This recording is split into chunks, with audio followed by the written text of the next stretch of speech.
আসসালামু আলাইকুম প্রিয় দর্শক শ্রোতা, আশা করি সবাই ভালো আছেন। সবাইকে স্বাগতম জানাচ্ছি মা দেশি মুরগি খামার ইউটিউব চ্যানেল এবং ফেসবুক পেজের পক্ষ থেকে। তো দর্শক, আজকেও এই যে দুইটি বাচ্চা রয়েছে, মূলত এই দুটি বাচ্চাকে নিয়ে যাব হাটে। তো ঘর থেকে মূলত বের করলাম। এর আগে এদেরকে খাবার দিয়েছিলাম, এদের সব কবুতরগুলোকে, যাতে এই বাচ্চাগুলোকে খাবার ভালোভাবে খাওয়াই।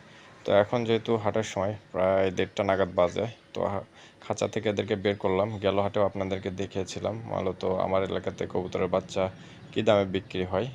গত হাটে বিক্রি করেছিলাম 75 টাকা পিস, এবং এই হাটে কত দাম হবে জানি না, কেননা আপনাদেরকে বলেছিলাম যে আগামী কিছুদিনের মধ্যে এগুলোর দাম আবার আগের মতো চলে আসবে, কেননা কুরবানির ঈদের একটা যে প্রকোপই বলা চলে এটা, কেননা মাংসের চাহিদা খুব কমে যায়, সেক্ষেত্রে কিন্তু দাম অনেকটাই কমে যায়। সেজন্য মূলত দামটা পাইনি, তবে আজকে জানি না কত হবে। তবে এই বাচ্চাগুলোকে বিক্রি করেই কিন্তু এদেরকে খাবার সেটি কিনে নিয়ে আসবো ইনশাল্লাহ। তো যাই হোক, আমার অন্য কবুতরগুলো আবার ডিমে বসছে, খাবার এদের প্রচুর পরিমাণ খাবার দিতে হচ্ছে। তো আজকে কত দামে বিক্রি করি আপনাদেরকে দেখাবো। তো আশা করি শেষ পর্যন্ত ভিডিওটি দেখবেন এবং দাম জানতে পারবেন।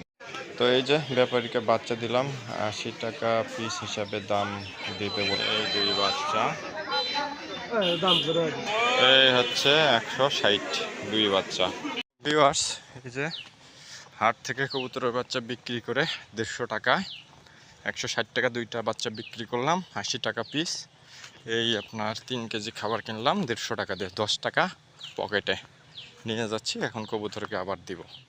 এখন পার হইতে হবে নদী পার হয়ে যাইতে হবে এই গ্রামের ভেতর দিয়ে। এই হচ্ছে পরিস্থিতি। এত কষ্ট করে গ্রামে হাট করতে হয়, কিন্তু জিনিসের দাম পাওয়া যায় না। সমস্যাটা হচ্ছে এইটা। এই নদী পার হইলাম, নদী পার হচ্ছি, নদীতে পানি কম বিধায় নদী পার হয়ে যাচ্ছে।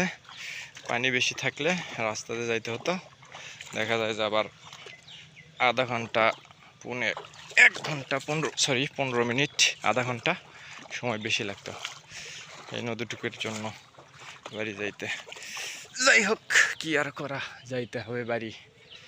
এই সবুজ শ্যামল ঘাস, তার উপর দিয়ে